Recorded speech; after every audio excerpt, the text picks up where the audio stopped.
গোলে মালে পীড়িত করো না, গোলে মালে পীড়িত করো না।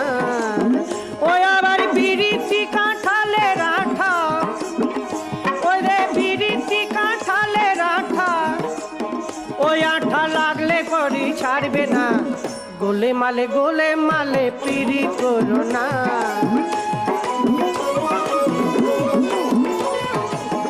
এক পীড়িতে শিব শ্মশানবাসী, আর এক পীড়িতে গোরা হলে নদী নিমাই সন্ন্যাসী। ও দেখিত গোবিন্দ পদ্মাবতী, ও দেখো গীত গোবিন্দ পদ্মাবতী, এরাই কেবল কয়জনা। গোলে মালে পীড়িত করো না।